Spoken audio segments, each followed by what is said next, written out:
Dude, so I just finished Narcos Mexico Season 2, and I realized I've never reviewed any of them, and this freaking show's fantastic. Now, I don't live near Colombia, and I don't live near Mexico, but I do live right down the street from Miami, and even though it's just rumors, I do understand they were a little bit involved in cocaine. I mean, some of the buildings look like they've done coke. My rooster friend I met today, he did some coke.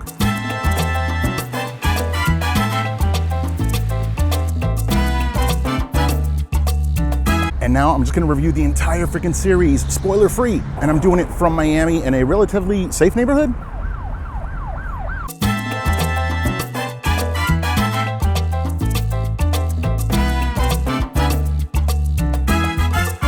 And of course, in the beginning, it's Narcos Season 1 and 2, which I'm gonna review together because it really is one continuous story. Pablo Escobar. One thing I could say about this series, any series you see on TV, you always skip the intro after a few times. Narcos is the only series, Seasons 1, 2, even 3, where I never skipped the intro. The intro was so fascinating and dark, and I just freaking loved it. Also, the way the story plays, it's almost like a history lesson because they show you what goes on in the story, but they put in all these clips real time of the real events. After you just see what happens in the story, you see the real event and you're like, wow. And the narrator is amazing. Boyd Holbrook, yeah, the redneck cyborg guy from freaking Logan. Yeah, dude, he's awesome in this. He plays like the DEA agent, and also the Mandalorian. Pedro Pascal, he plays the other DEA agent. And I gotta tell you, man, from Pablo Escobar to the DEA agents to everybody involved, the casting here is fantastic because I really appreciate when you try to cast people that really do look a lot like the actual people. It just feels real, man. Now, yes, there are subtitles through all these, but it's because it's realistic and it's okay to read, dude. It's not gonna freaking kill you. And yeah, I can't say enough.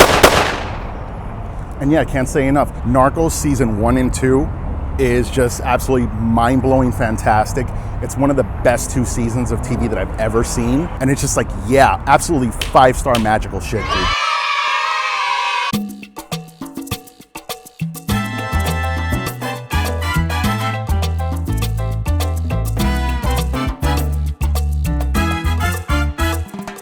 Dude, then you have Narcos Season 3, and that follows the Cali cartel. Again, another awesome intro. You don't want to skip this thing. It's like they change little things because it's getting later in time, the technologies, things like that. And it's so cool to see these little things. It's just cool, dude. It's also haunting and dark. Boyd Holbrook, his storyline already ended, so we now have a new narrator.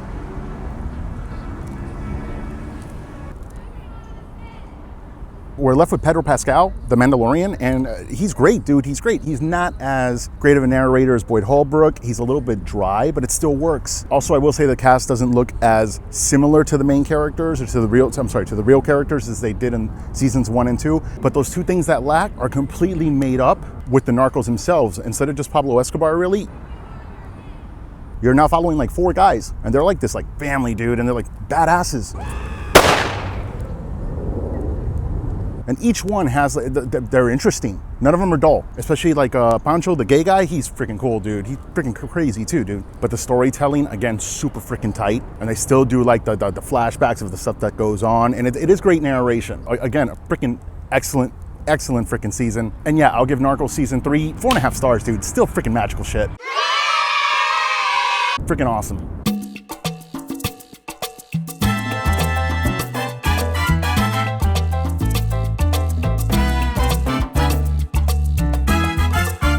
Now we go into Narcos Mexico, which you can call it Narcos Season 4 or just Narcos Mexico Season 1. And it follows Felix Angel Miguel de la Cruz. I don't know, what is he? So many names. This is how stereotypes freaking start for Spanish people, dude. But yeah, no, he's a real guy. And Miguel Angel, he's not the most charismatic Narcos. His partners kind of are more. And the new DEA agent is Michael Pena, and he's freaking fantastic in this, dude. I like Michael Pena, bro, and he's great. His storyline's really strong in here. But the narrator actually isn't on screen at all till the very end, and it's a whole new narrator. But still, it's a strong story. It shows how it started in Mexico, you know, and how like they kind of get involved. And there is some timeline crossing, so it's not like this happened directly after the first 3 seasons of Narcos. This is like in between. And it's interesting, dude. You get some cool guest appearances, and it's cool. They do hold back a little bit on like the real footage clips of history, so there's not that back and forth, which I kind of miss a little bit, but it doesn't kill the season in any way. I will say the opening for this is the first time that, even though there is some cool imagery, I did start skipping the intro when I binge watched this. It just wasn't as cool as the first 3 seasons, but still, solid season, great ending. And yeah, I'll give Narcos Mexico Season 1 4 stars, man, all day.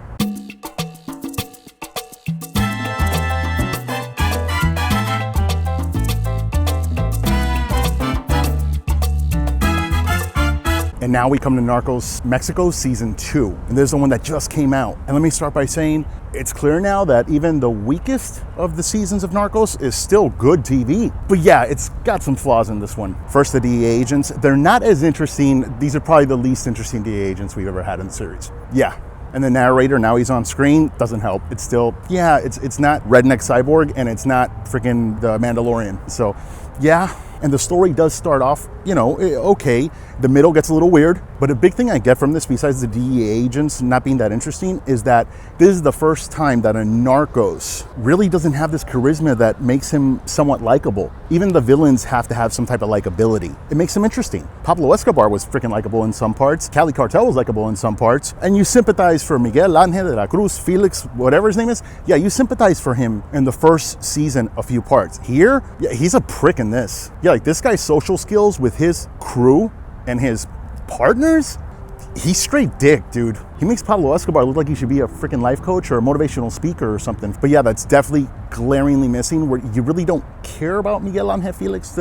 Yeah, you don't. But I will say the season ends with 3 solid episodes that really make it interesting. So it crossed the finish line strong. And there's a 10-minute conversation I won't get into that basically closes off the season, kind of a foreshadowing of the future, which is freaking excellent dialogue. It's creepy and it's just awesome. It also sets up the next season of Narcos, which I have to tell you, I am extremely excited about. I'm not going to tell you what it gets into, but bro, they got to do the next season of Narcos. Still, this wasn't the greatest season. It was probably the weakest one in my opinion, but even a weak Narcos season, at least up to now, is still not bad, and I'll give it 3.5 stars, man. It was good. It was good. If you're into Narcos, freaking watch this shit. Oh, in the comments section, please go on there. Tell me what your favorite season of Narcos is. In fact, if you've seen all the seasons, put them in order, your favorite to your least favorite. Let's see how close we are. And if we're not close at all, I still love you, dude. I love your opinion. It's fine. And I guess we're done. I'm gonna leave because the sun's going down, and yeah, I'm gonna go. Yeah, guys, I hope you like my review, and please like, subscribe, and all the stuff that I have, and thanks for watching.